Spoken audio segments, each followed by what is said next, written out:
Hello there, welcome back to the final video of the week. It's a look at Edgar Wright movies.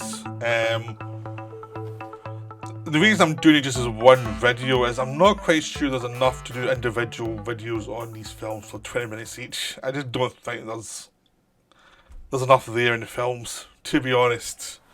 They're all really well made films, but it's that thing where they're 4-star films, but there's nice stuff in them, but they're not the top level. I mean, I would say basically that the top one for me would be Scott Pilgrim, and the lowest one would be Hot Fuzz. But they're all kind of one of those things where done by a director who's good at his job, but maybe not great. You know, very good visually. The scripts tend to be pretty solid, but I mean, he has never really knocked it out of the park. The best one literally is Scott Pilgrim. The other ones, they've been good, but I haven't really been, like, wowed by them. Like, they get raves a lot by modern culture because they're the new thing, and they make references to stuff people know. And that seems to be the kind of default thing now is, oh, they reference things I know, so it must be cool.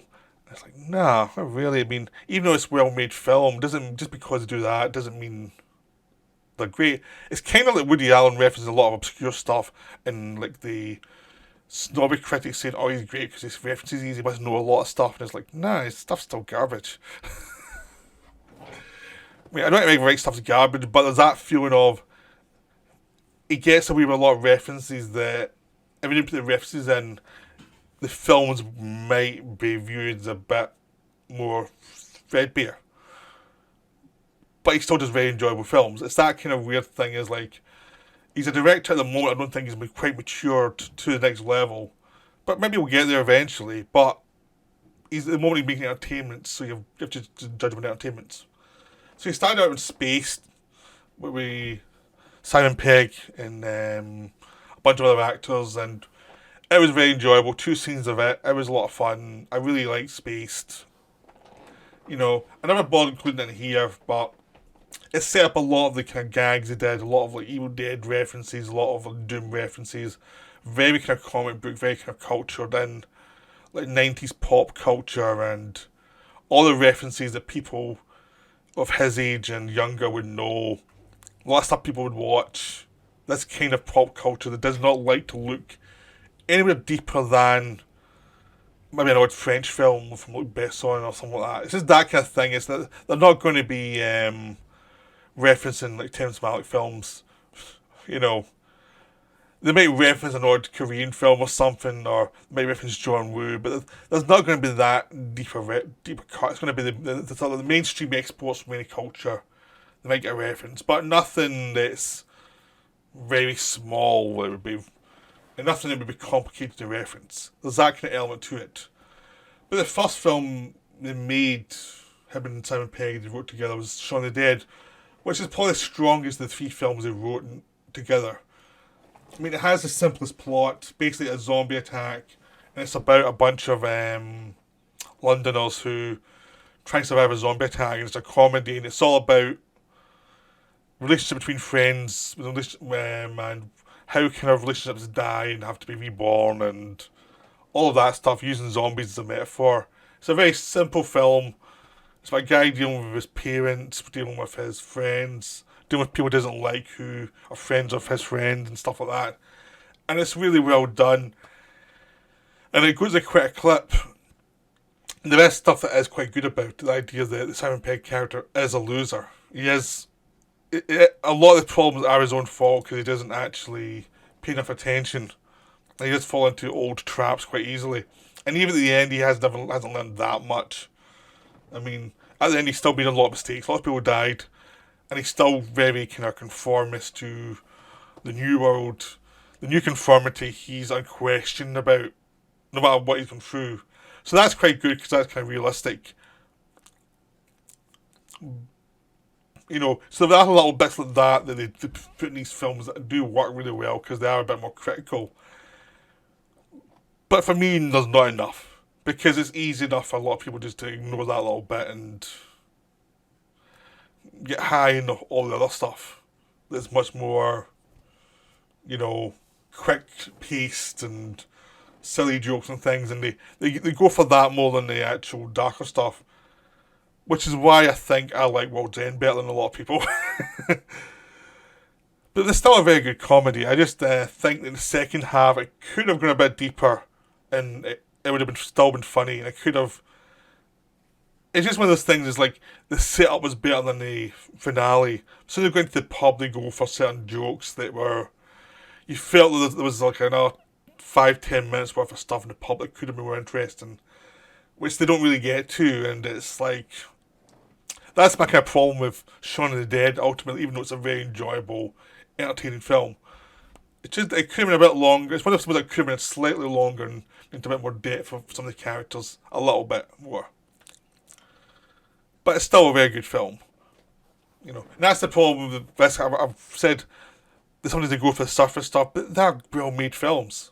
They do their job, so that's why they're very good entertainment films. It's just like there's the problem with talking about them is I'm not sure they embrace the stuff that would give them more depth, more things to talk about. And I'm kind of wondering, will they age that well, or will they be those kind of films that age well for the audience that saw them first time, and then the next generation comes up, looks at them and goes, what is this about? It's very self-indulgent. They've got that kind of problem in them, is that they could be viewed that way. And the ones that work better are the ones that move beyond that a little bit more. So as he went on in his career, I think he kind of saw the trap of being so specific about some of your references. So I think the better stuff in Shaun of the Dead is the jokes about the conformity, the things that I've basically done in the Dead gags. But that'll age better. But it's still ultimately, it's not Dawn of the Dead. It's still a comedy, but it's still enjoyable. Hot Fuzz is my least favourite of these films, by a mile. It's the one I'd probably watch least out of all of them, really easily. I saw it in the cinema, and me and my friends saw it, and we all thought the same. It was like, this is nowhere near as good as Shaun of the Dead, and it's pretty self-indulgent over long. And it really is, because it's like two films stuck into one, and they don't fit. You've got one film which is about a cop who is used to the big city, and he had to go to a small town and be a cop there. And it's a comedy of him meeting up with, finding new rules out, and learning the new rules, and having to deal with the idea of having to, the exciting thing of the day is actually try and find an animal who's escaped, or dealing with a farmer. And the humour about that, him dealing with his partner Danny, played Nick Frost, who is the sidekick in all these films for Simon Pegg. All that's good stuff. All that's really enjoyable. That's the best stuff in the film, is watching him deal with these problems and that relationship. It's really enjoyable. But there's a murder mystery halfway through the film that goes through it all, that goes through the rest of it. And it's set up for the ending. And it's kind of a giallo kind of idea of taking a giallo and putting it into like a small town, and then do a kind of a twist where most of the people you saw were guilty, and it's boring. And it's like, the mystery itself is not that interesting. It sets up in depth, but then the resolution is the Agatha Christie thing of they're all guilty. It's like, oh, God, really? Giallos don't do that. You're trying to do a giallo, then a comedy giallo, then you do this, which is a different genre, and it's just unsatisfying. It was just a setup for the final battle where they go into town. Nick Frost and Simon Pegg, a few of the cops go into town and actually start busting these older people who were the conspirators. So there is a reason why it happened, but it becomes this thing of a film where you've got like different bits that are forced to join together, but they're not satisfying. Just this murder mystery in the middle is just, it just suckers the film down to be dull. All they needed was they're trying to make Timothy Dalton as the obvious villain, and surprise, surprise, he's the obvious villain. But they're trying to very saying it was everybody, not just him. But it's still going back to fighting him at the end. And it's like, you have this whole murder mystery that ultimately doesn't really need to be there. And it just slows the film down. And the mystery of why they're doing it could have happened and not been a mystery, and it would have been a short film really, and you would have been less boring stuff. So the whole film is kind of like lots of little good jokes about like big town versus small town, and lots of jokes about action movies and stuff, and having an action movie take place in a small English town. All that stuff's funny. Murder mystery, what? It's a bad murder mystery. It's at least a couple of fun deaths, but it doesn't lead to anything else. It's just frustrating because it drags the film's length out, and it's like you should not think this through. This is a real dampener on the fun. So eventually you get to the fun stuff with the action sequences in the village. That's a good fun, but that murder mystery just kills it, and it's funny because I think it's one of those things that for people who like the film it doesn't matter. For people who have a problem with the film, it's probably that element that's the thing it suckers them down because it's like it just feels like a film cordon itself by throwing in too much, thinking we can get away with all this stuff and do all this stuff, and it's like you can't actually do all this stuff. You need to kind of cut one of these things out because it's you just cram stuff in and they don't fit, and it makes it. All the other Edgar Wright films have a simple premise that they expand out from. This one, they complicate it, and it's unsatisfying. And it's very annoying that way. So, to me, this is the least of his films. But it's still enjoyable, it's the one I'd watch a lot less than others. Now we go to World's End, which is I think Shaun of the Dead's the best of the three, but this is one of my favourite of the three. Even though the things that make my favourite is the thing that most people don't like about it. Because it is by far the least praised of the three films. It's almost like the first two are great, this one is okay. I really like this one. I like the idea that it's all about the failure of middle age and the idea of how everyone's not lived up to their potential. Like some of them have become like businessmen, but they're kind of soulless. Other ones have become alcoholics, like the Simon Pegg character. And some of them have kind of held in their rage in a way that's unhealthy. And some of them have just lived unsatisfying lives. It's the idea about them coming back and realising they're in a kind of invasion of the body snatchers type thing in their own old town as they try and do a pub crawl that no one wants to do apart from Simon Pegg. And the thing I like about it is it's full of stuff about frustrations and things that go wrong and how you've messed your life up, and it's all about kind of human characteristics and human frailties that I think in some of the other Edgar Wright films he's kind of dodged. I mean, he made this one after Scott Pilgrim. I'm covering it first because it's part of this trilogy of films. It's just easier to cover that way. And it is less. It's almost like they got rid of, even though there's still pop culture references, they seems like Scott Pilgrim got rid of the excess of it. Because this one there's a lot more, like just human characters, and a lot more interactions are based on like memories of the past and traumas of the past, and how it affects the people, and how the alien thing brings up all the traumas they've tried to avoid.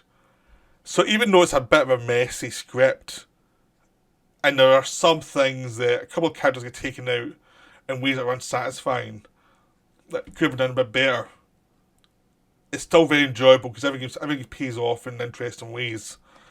And I like the idea at the end where they basically tell the aliens to bugger off, even though it's going to hurt them. And it's just this idea of are we right for all of our traumas that causes harm, but are we right for being told that you should grow up and things like that? There's a lot more complications to this one than there is in the other stories, which is what I like about it, but it's a thing that probably makes it less liked by other people. And I think I needed one more draft of the script, to be honest. I think they needed a little bit more time. There's the stuff in the last third that is really rushed, or could have been in a better way that would have been simpler and it would have been more effective. That I think kind of hurts the film. Because I think you're having more fun with it, and then it kind of still satisfying, but there was a couple of bits that are kind of like a bit shoddy for certain character developments and things don't quite pay off as cleverly as they could have. But it's still a very enjoyable film. It's still a film I really like, and it's the underrated one of Edgar Wright's career, I think. It's the one that's actually more solid. It'll probably look a lot better in the future because it is less focused on a lot of the kind of pop culture stuff that it's the first two films in this trilogy kind of were more into. I think they're going to age worse, and this one's going to age a bit better. But that's my opinion anyway. Okay, now this is probably my favourite of the Edgar Wright films. Because I think this is the one where his pop culture stuff works best with the actual story. Because it's about a guy who's in love with this girl, and has to fight her various evil exes to win her over, basically. And it's actually about how dubious this kind of pop culture idea really is, and how destructive it is, and how all this pop culture stuff that's floating through his head is ultimately silly, and is ultimately making him not examine his life at all, or not examine what he's doing, and not examining how much of a loser he actually is, and how depressed he actually is, and how it's making him do stuff that he shouldn't be doing. Like he's dating this high school girl who's like 17, and she's called Nice Chinese, and she's a really good character. All the characters are good in this film, and he's lusting after this woman played by Mary Elizabeth Winstead. He's trying to win her over, and she's not that impressed because she just wants away from the nonsense. Because she knows she's got her own problems, and he's just viewed as an idealistic figure rather than someone who's got her own problems. Because he just views people in that kind of shallow way, and he has to kind of learn not to.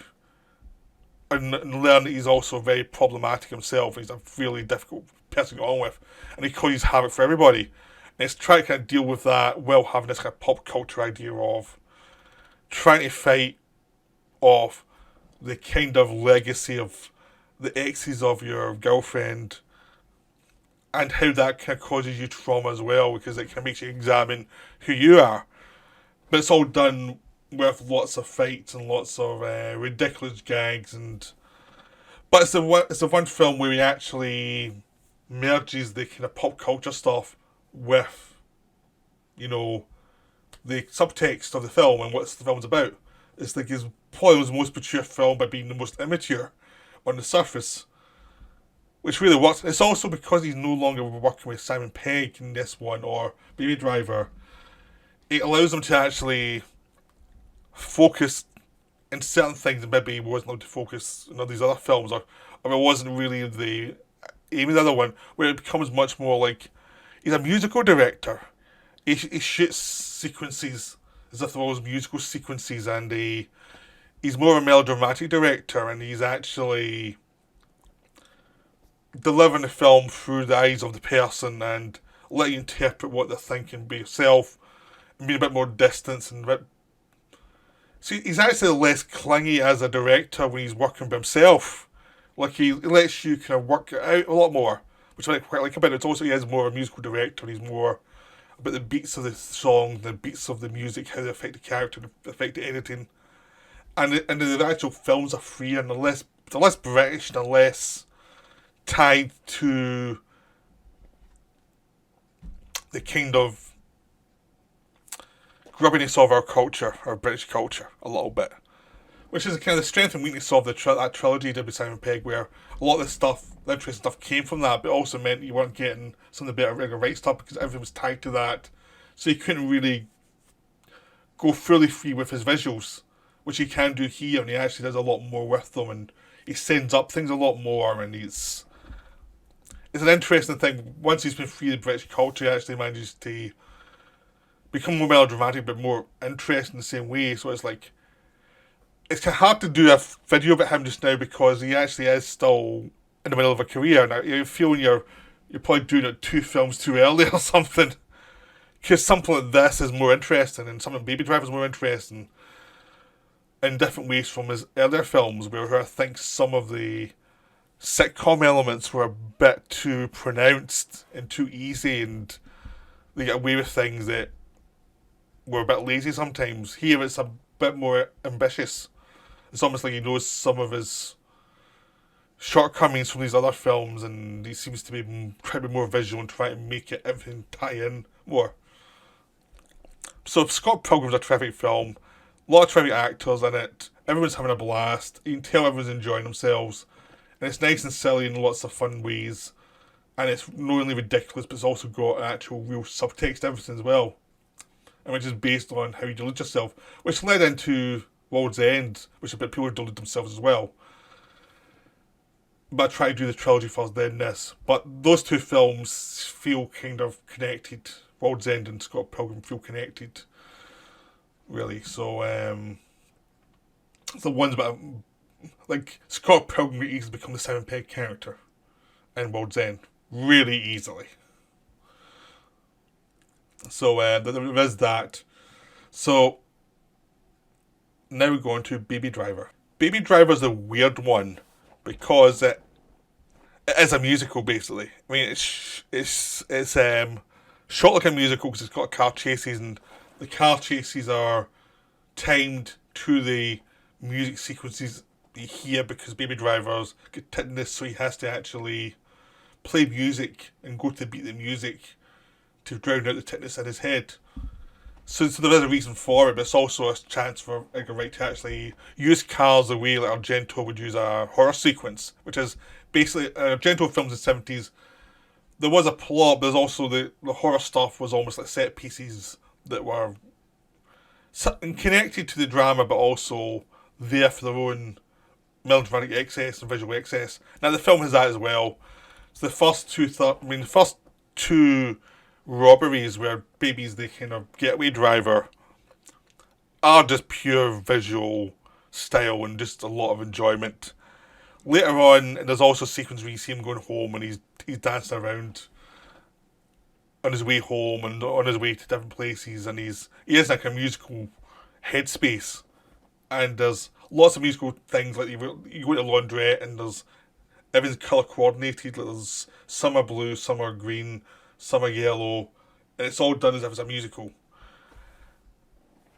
And all that works, and then you go to the second half where the melodrama becomes more of a crime story and becomes a revenge story, but you've still got all these kind of music sequences. So it's going from one genre to another, going from like a robbery genre to a revenge genre.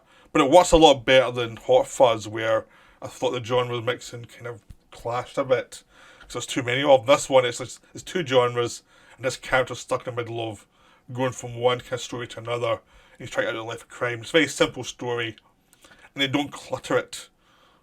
I mean, it's a film I wish was 10 minutes shorter, because I think the second half, there's one too many things going on in it. But it still doesn't matter, because it still works. It's still very effective, and it's shot like a musical, and it's very simple. The story is very simple. It's very to the point. All the actors get to have fun with their characters. You get to see everyone have their moment. Everyone's very enjoyable. All the action stuff's very enjoyable. It's very athletic. It's just one of those things that's like, it was better on the big screen than the small screen. And I think it, compared to his other, the World's End and Scott Pilgrim, I think this is lesser films. I think it's less interesting because it is more of just pure style thing. Like the baby character isn't as interesting as the characters in those two films, because he's a kind of innocent in this of world of, these impulse people who are criminals and they've got no tomorrow. The character in the previous two films more interesting than Baby, who has his traumas, but is not that. It's more of a charming character, and he's got a love interest played by Leslie James, who's a charming character. Everything's really done well. It just feels like it's slightly less compared to the other two films he did before this. But it's still a very good film. It's still a very enjoyable film. I'd much rather watch this than Hot Fuzz. Maybe that's the thing about Edgar Wright films, is they are well-made films. But the well-made films by directors getting praised so highly, and it's like, maybe you could criticise them a bit more without being like brutal or anything. It's like there's a lot of potential here, but there's also some things some traps he's fallen into, like easy sitcom stuff.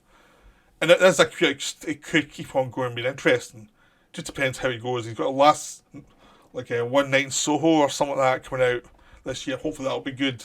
So there's a lot of interesting things going on there. It's just that I'm glad he's now on his own though, because I think he's being on his own allows him to be more visual director and more free.